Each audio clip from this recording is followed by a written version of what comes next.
Hello, everyone, and welcome to another episode of First Impression Sports Talk. I'm Jasmine Pollock, the host, and we're going to get into a lot of things, and we're going to talk about all things college football. So let's get started. Welcome to Jasmine Pollock's First Impression Sports Talk, the fastest growing sports talk show in the country.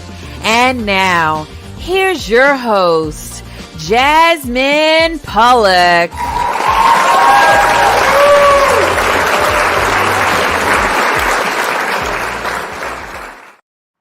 Welcome back to Jasmine's First Impression Sports Talk. And to kick the day off, we're going to talk about Coach Deion Sanders taking that job with the Colorado Buffaloes. Now let's bring in Jeremiah, and we're going to talk about this whole situation. So, Jeremiah, Deion Sanders went to Jackson State.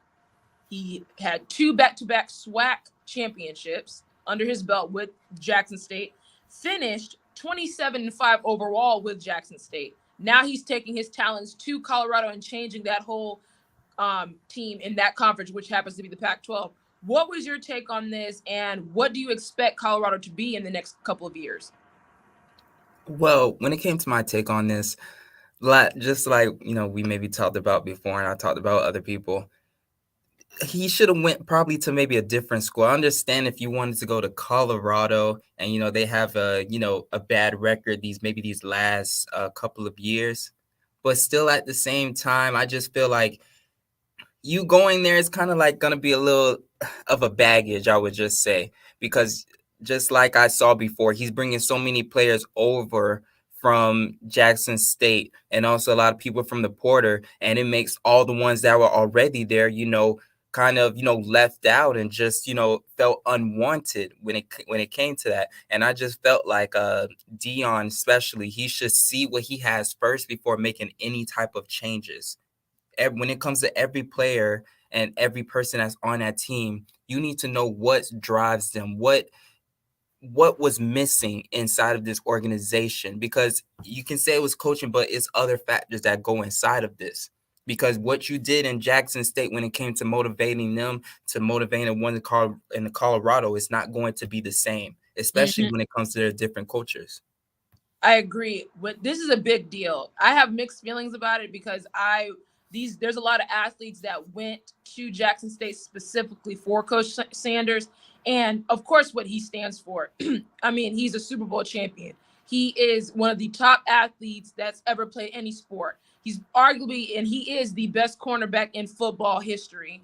And of course, he went to Florida State, won a championship there. So this man has winning in his blood. So everywhere he goes, he has always put that team or that organization on the map. And I don't doubt at all that he won't do that with Colorado, because Colorado finished 1-10 this past season. So they were the worst team in the Pac-12. And we know the Pac-12 has Utah. They have TCU, teams like that. Well, TCU's in the Big 12, excuse me. But you have teams like Utah, USC, who are, competing and have big programs going on for themselves. So bringing a personality like Coach Sanders and bringing him in there and telling these guys, hey, this is what I expect us to do. This is what we're going to do. Even this press conference, I'm bringing my own luggage. You guys need to be prepared to get to the transfer portal because we're changing this whole atmosphere around. But my thing is, I do feel bad for Jackson State. I do feel bad for those guys who really, just developed a love for the school, developed a love for the sport, the team, and of course the coaches. And for Deion to just leave, and I know he prepared them for this prior, saying, "Hey, this is not going to be a long-term deal." But it was a deal that he could not turn down. He just couldn't. Now I wish he could have went to USF, University of South Florida, with the Bulls down here in Tampa. I wish he could have went there because he is a Floridian. He went to school at Florida State and he won a championship there. He knows the Florida culture. Imagine him going to USF Bulls, where you have Tom Brady with the Bucks, you have the Lightning, you have teams that are very dominant, and you add a personality like him to the college atmosphere in Tampa. That would have been very huge. So I wish he could have went there. But Colorado, it's a little different than what I'm used to. I know for sure I won't be watching Colorado. And here's a picture right now of Coach Sanders. But I feel like this is a big deal for them, for Colorado. They're going to turn around because of what he did and what he's going to continuously do, and the culture he's going to bring. He's going to add a whole new system of coaches. His coaching staff is going to change. They actually got they're looking to land an Alabama assistant coach right from up under Nick Saban. So Deion's making a lot of moves. But what does this mean for the Pac-12, Jeremiah? Like I mentioned, you have USC, you have Utah, big teams in this division. What's going to happen now that Coach Sanders is there? Well, first of all, I can think of the first thing that comes to my mind, and that's exposure. When it comes to Colorado right now, they're about to have all the glam and the lights on them right now to Absolutely. see what they're going to do and what they're going to produce over there. I mean, when it comes to Coach Prime, you already know just what kind of guy he stands for. You already know his resume. He's a Hall of Famer, and he just won, just like you just said, two SWAT championships, back to back. So him going over there, there's already big expectations, and plus him bringing over a lot of different people. They're looking to make changes and also keep going within their thing, actually take over. Because to me, Deion, he is mostly trying to prepare to have a name to try to go up against these big universities. If you Agreed. just see Yeah. his mindset, he's going from the HBCU, going to the Pac-12, and then soon keep going to try to verse teams like Alabama, or maybe the teams that talked, maybe down or didn't really think too much about him. He wants to prove a point that I can stand stand just right there next to you. Although there's a difference, but he's trying to build himself, and he's doing it step by step within each school. I agree, and this is going to be a big deal. So we'll definitely see how the Pac-12 is going to look. That's going to be a thing to watch. Just Coach Sanders being there. Now let's head into the Final Four, the whole talk that everybody's been waiting for. What's going to happen? Who's going to move? Who's not? So let's talk about this. TCU and USC fall in their championship games on Saturday. TCU loses 28-31 in overtime to Kansas State in the Big 12 championship. Then in the Pac-12 championship, Utah destroys USC 47-24. How will this shape the Final Four is the big question. But now we know, as of right now with the last hour, who's going to be in the Final Four. Georgia's number 1, Michigan number 2, TCU 3, Ohio State 4. Now you can see right here on the screen, this is the bracket of how it's going to look, who matches up with who. So Georgia will play Ohio State in the Peach Bowl, and Michigan will play TCU in the Fiesta Bowl. What is going to happen with this, Jeremiah? What is your take on this thing right here? Because I got a lot to say. Because for one, TCU should not be in there. They shouldn't, because they lost their championship. But go ahead, Jeremiah. I will have to agree, because although I was like, TCU, they won in overtime, still with them having a bad game, that they were still close. But still, when you're trying to hit that top 4, it's almost you have to be perfect. You have to win. You literally have to win. And for you to lose in that championship after you was on this streak of undefeated all the way till you get to the championship is really alarming, because when the lights are on you at that specific moment, you cost your whole game away. And even though you try to fight back at the end, you still lose at the end of the day, because this is a lower ranked team, bringing it to you at the end of the day. Right. And for that Final Four, people do not underestimate Ohio State, because I know when many people would say, they could just get knocked out again. But I know they had that first taste of that loss when it came to Michigan. I know how that rivalry is. I'm not too sold on Michigan, but I'm also saying don't look over Ohio State, because they could fix those mistakes. But I'm going to say this, though. We can't – this is the thing.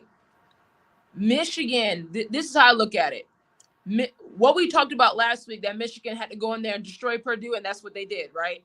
So they are proven now, like, okay, Michigan is not a team to mess with. When I look at Ohio State, the last 2 spots, TCU and Ohio State, the last time we saw Ohio State, they got destroyed at home against Michigan. That's inexcusable. TCU loses in the Big 12 championship to Kansas State. And usually the saying is you win and get in. I didn't realize that if you lose, you can still get in. Yeah, I didn't understand that either, because they just moved Ohio State back up again. Because I always keep thinking I was about to be Alabama there again. That's what I was thinking. I was preparing myself for that. And I was like, there's no way that you guys should be doing that. But I mean, it's a different picture to see Ohio State, but I don't believe TCU really, because that game right there, But it looked Ohio just State very shouldn't suspect. be. Ohio State should.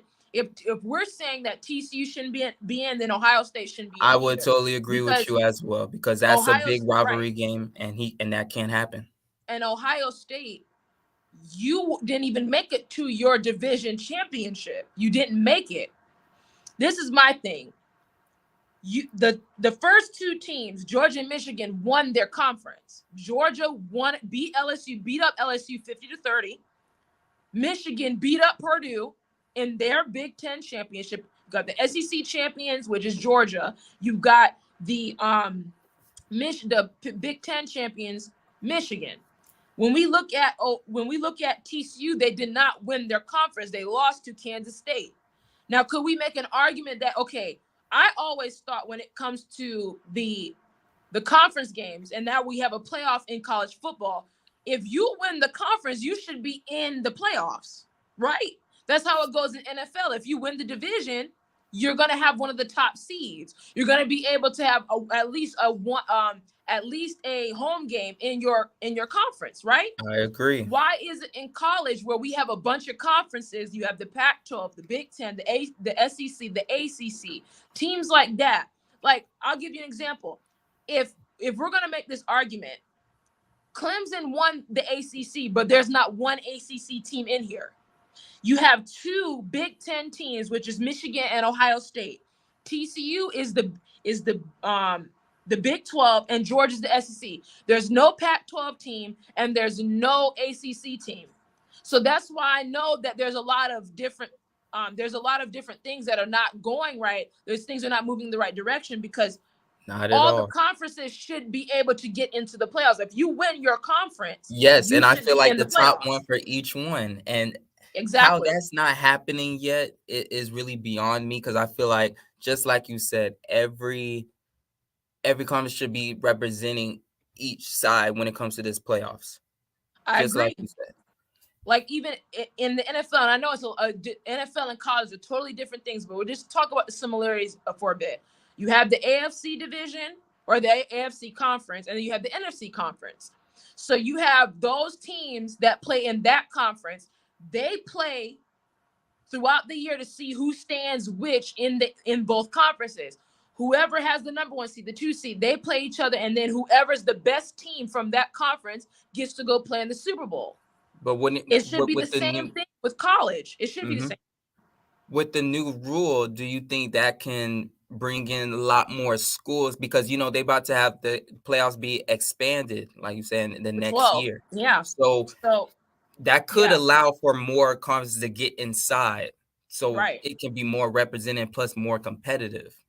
I agree. So we're going to hold that thought. We're going to take a short break. We're going to come back and talk about what Jeremiah's talking about, which is the college football playoff will now be extended to 12 teams in 2024. So we'll be right back with the short break.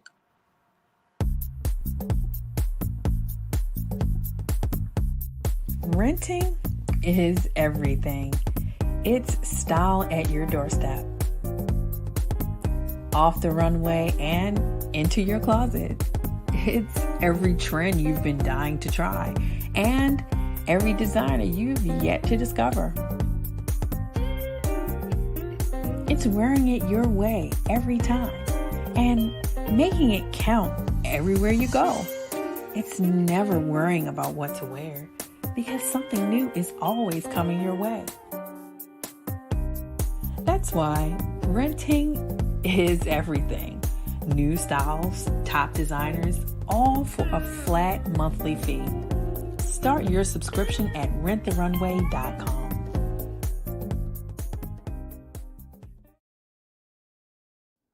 Slow roasted over hickory fire and pulled by hand. This is the way pit pork has always been done. Pulled pork lovers, rejoice. The smoky old days are back at the Smoke Shack. From the creative team that brought you The Browning Project and Dead by Morning comes a new thriller that will change the way you look at white-collar crime forever. Falling from the Sky.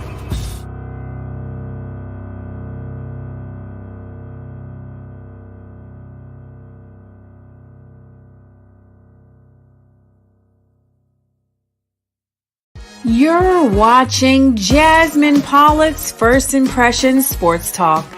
Be sure to join Jasmine every week for great conversation on the NBA, NFL, and a wide variety of sports topics. To see past episodes of First Impressions Sports Talk, go to YouTube and search First Impressions Sports Talk. You can connect with Jasmine on LinkedIn by searching Jasmine Pollock. And now, back to more First Impressions Sports Talk. Welcome back to Jasmine's First Impressions Sports Talk. And the voices you just heard were from Kelly Johnson and Dion Hunter. If you like voiceover work done, you can contact Leon Thomas at theleonthomasgroup.com. If you'd like to be a guest on my show and see past episodes of my show, you go to my website at jasmineonsports.com. Now we're gonna wrap up that conversation. I want to go back to that about the college football playoff. That's the biggest topics that's been out the whole time. So the big news that happened this past week is the college football playoff. The committee has decided to extend it to 12 teams, and we will see that in 2024. So this is what we've been talking about. But my thing was, when we talked about it prior shows before, we were thinking they should have started, okay, if you do 4, then go to 8.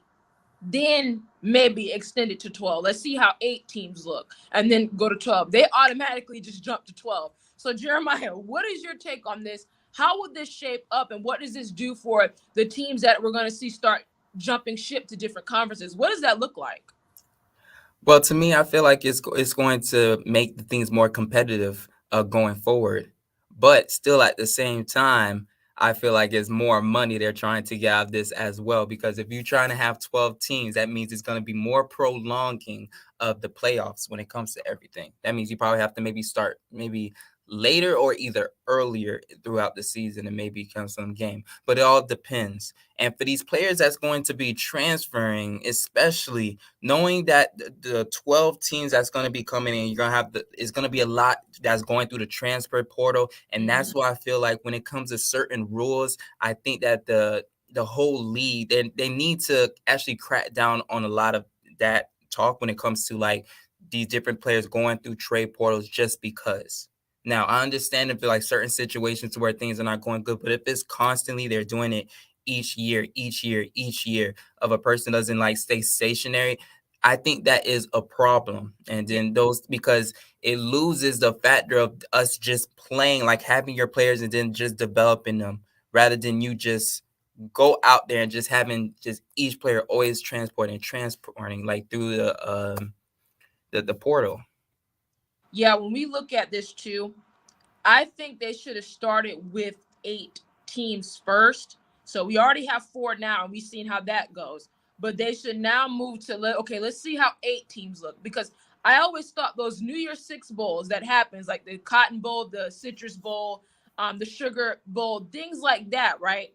When we look at things like that, I always thought, like, why don't we have those as college football playoff games? Even the conference games, like we have all these different conferences in college football. And I mentioned them before the midpoint break.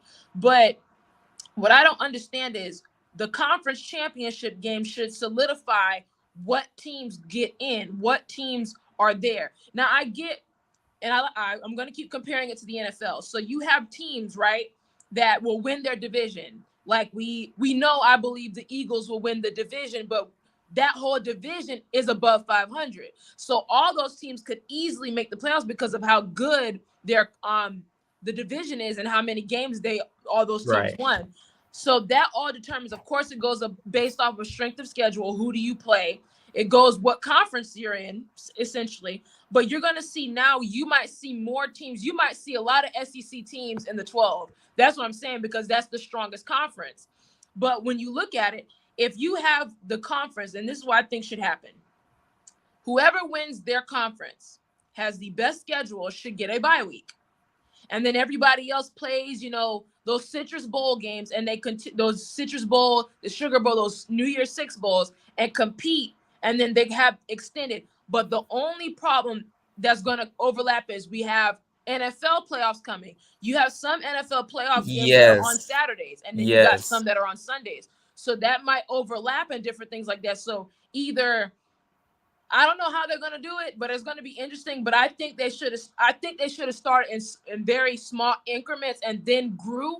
I don't think they should have automatically jumped straight to 12. I think Yeah, they because should. I wanted to ask you, like, Yeah. for you, what would you say, like, if it's like, going down to those 12 teams, okay, they're adding the 12, but let's just say a lot of them get, that same record to try to squeeze into that 12th spot or the 11th or 10th spot. Man. How would you kind of break that down to decide who's going to get in that 12? Because you can have ones that just have the same type of record and probably the same amount of difficulties within Right.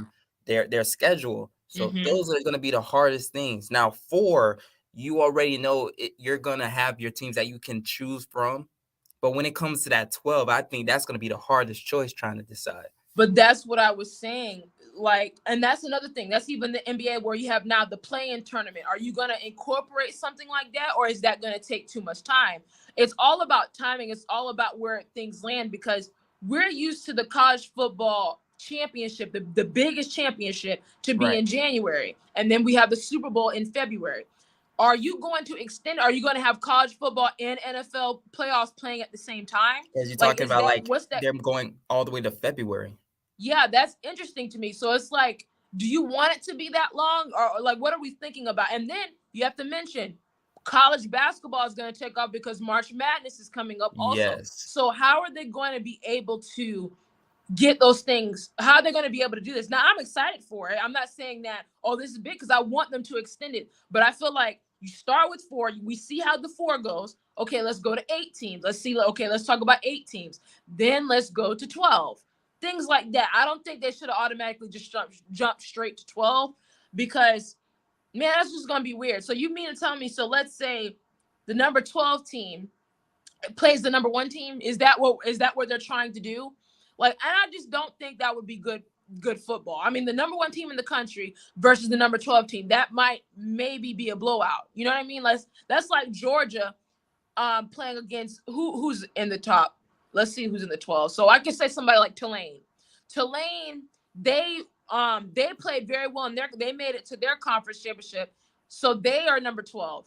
Georgia would destroy Tulane. They would destroy. But on the flip side of that, there might be teams at that 12th spot, that 11th spot, that 10th spot that, okay, we play the number 1 team, the top 3 teams, and they end up beating them and make a game out of it. Upsets. Yes. Yeah, so it's interesting. We've seen a lot of upsets this whole season. Like, and just to go back to the 4, the whole setup, Clemson should be somewhere in the mix just based off of them winning their conference. If you win your conference, you should get a spot in the playoffs. You cannot lose or not make it to your conference championship at all and expect to play in the 4. That is, for me, there's a lot of teams that won their conference, but they're not going to be in the 4. But Ohio State didn't even go to a conference championship. They're in. Mm-hmm. TCU lost in their conference championship. They're in. You have teams like Clemson who won. They won their division. They won their conference. They should be in. When we look at Utah won the Pac-12. They're not going to put Utah in. Kansas State beat TCU in the championship game, in the Big 12 championship game. That means Kansas State should be in. That's just how I look at it. Right. I do agree. It should be based off of that. That's all I'm saying. What do you think, Jeremiah? Yeah, because I totally agree. But at the same time, I do worry about the committee as well. Because I know at the same time, they think about the money firsthand when it comes to everything. And sometimes the competitiveness can go outside the window whenever they are talking about, the money at the same time, just like how many times they squeezed Alabama back in previous times, or they've been great teams. Mm-hmm. But they also want to have, a lot of connections inside as well. And I'm just hoping as these players go forward, they be fair to a lot of teams that work that hard to actually get to that spot and making the playoffs. Because what they say is the 2-loss thing. Okay, you have 2 losses, you might not be able to. But it's like, okay, but and they don't treat it the same as the other teams. Yeah, exactly. So so Clemson, for instance, we're gonna keep saying Clemson and Alabama, right? Yes. So Clemson is number 2. right? Or no, they lost 2 games. Excuse me, they lost 2 games. Yes. But they still won the ACC. But they're not in because they lost those 2 games. Doesn't really make sense to me. Then Doesn't. Alabama has 2 losses, but they're ranked above Clemson. And It they're like in just the doesn't make what? sense. Yes, because Clemson dropped all the way down to like 10, the number 10. 14th of yes. Yeah, they number So 10. Yeah. number 10. And Alabama, they just dropped maybe like 4 spots or 4 or 5 spots, and it didn't feel right because Alabama, even from before, they escaped so many games, especially the game that we watched against Texas. The other game that we watched, I mean, they lost to LSU. Texas, And they could have lost to Texas A&M. yes, and you can just see, even when it came to their losses, they don't look like they belonged in that top 4 or even No. in the top 3. So But having them to be like sneaking almost back inside was really alarming. but I just feel like, and this is no diss to Ohio State or TCU. I'm not saying they're bad teams. It's just if we're looking at it from a standpoint of the top 2 teams, Georgia and Michigan, they won their conference and they had convincing seasons. Whereas TCU, okay, they had a convincing season and they lost in the championship. Then Ohio State, you didn't make it to your championship at all, and you get destroyed on your own field Yes, against your yes. rival. Mm-hmm. That's where I'm like, okay, there's a discrepancy here. Because they had the highest expectations. So you Right. get destroyed and you were favorites in that game. That's unacceptable. Utah should be in. Yes. And being that, and this is good that the college football playoff is extended, because now you can say Utah should be in because they won their conference. Yep. Clemson should be in. Kansas State should be in, even though, okay, they might not be one of the top seeded teams, but they still won their conference. Right. And the team, look, in NFL, it doesn't matter if you're the number 1 seed or the 6th seed or the 7th seed. You go in there, you play the game. There's no, the second until it's time to get the standings. But you lose in the playoffs, you lose. Those championship games, if you lose, you're out. I don't care how good your record was. That's how I look at it. But let's go into the Lakers, the final topic of the day. So the Lakers been hot. I mean, especially Anthony Davis. Anthony Davis is playing like an MVP. This guy dropped 55 points. What was that? 55 points? 55 points against the Wizards. Jeremiah, let's talk about these Lakers. What has turned them around? What has been the reason the Lakers have been so successful after have a horrendous start to begin with? One, of course, is going to start with their health. They are healthy right now. I know at the beginning, of course, their shooting wasn't the best. And although LeBron was in and out when it comes to the injury, but I think when it came to LeBron being out for that long, it put a battery in back of Anthony Davis to say, I have to step up. Yes. And with those games, he went on a stretch of having 40, 30 points per game. And it was just ridiculous numbers that you would see. Okay, I remember this AD now. This is the one that came here when we got him from the Pelicans. That's the one I was there in the Pelicans.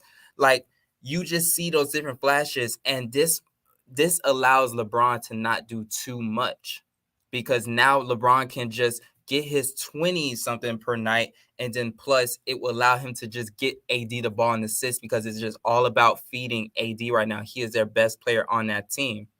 And not to mention Russell Westbrook, he's giving them solid numbers, and not just on the points, but we talking about assists, 15 assists last night. You can't ask for him to play a perfect game than they did yesterday. And I see Akeem's comments. Yes, AD is at when he was playing with New Orleans, he's at that form again. And that has always been the question. So when they first won the championship, when AD's first year with the Lakers, he won the championship with them, and they were just bullying people off the court, and they end up winning. And that was in the bubble. Remember that? That was the COVID year. So AD now, through the stretch of these games, he's the first player since Kobe to do that, have back-to-back 30-plus games like that. I mean, what AD is doing, and LeBron doesn't have to do too much. LeBron's still going to be LeBron. LeBron's still going to give you over 25 points. but you see he's staying in that 25, 28 range. But we still know LeBron can go off for 40. We still know any given night, LeBron can say, you know what, I'm going to take over. And Russell Westbrook has finally accepted the role of playing coming off the bench. And that is one of the biggest reasons. If he is able to give you those assists like that, like 15 assists like he did last night, even though he had 6 points, he still gave you serviceable minutes. He still gave you those assists. He still gave you those, defensive shears that he had. And guess what? Another thing, the turnovers are declining. Yes. The question was, this team was turning the ball over. They were being sloppy, and now they're getting into their element. Now they're playing much cleaner basketball. They're playing smarter basketball. I think they still need to go get somebody on the outside just to be on the safe side about shooting. But I feel like when we look at these Lakers, if they continue to play this, if AD starts to play like this, they are a contender. They I don't can care what squeeze anyone into says. that top 4 spot if they keep playing this consistent. Yes. And on top of that, I'm looking at the West right now. It's wide open. Yeah, it is. The Clippers. There's a lot of questions with their health as well. They're up When and was down. the last time we seen Kawhi? When's the last time we seen Kawhi? I don't know. He comes back, and then the next day is his knee. He's out for resting. Something's hurting.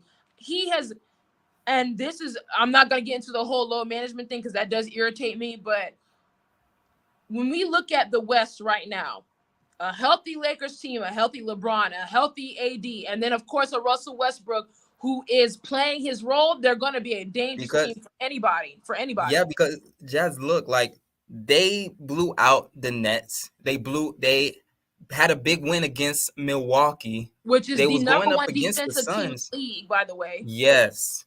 And Giannis having 44 and AD having like 48 points, like big numbers, him performing at that high level, he's right now leading MVP for me. Yes, and he's playing out of his mind right now. I mean, shout out to Anthony Davis, because we've always wondered, what is his drive? For the past couple of years, he's had these injuries, he hasn't played, and now it seems like he has that dog again, that like I'm back, like that he's on a redemption tour in a way. Like, I mean, everyone has doubted him, they've questioned his ability, his durability, and different things like that. When I tell you, if Anthony Davis continues to play, he is the best big man in basketball right now. We look at Giannis. Giannis is phenomenal. But the skill set that Anthony Davis has with his shooting, with him being physical, the way he can get to the rack, the skills for a big man is a problem. It's a problem.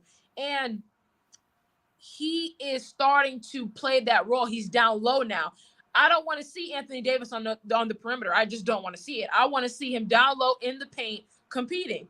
And that's what he's doing right now. They are feeding him, and this man is averaging 30 points a game. This is crazy. It is crazy. Even when LeBron was injured for that 3 to 4 game stretch, this man put the team on his back.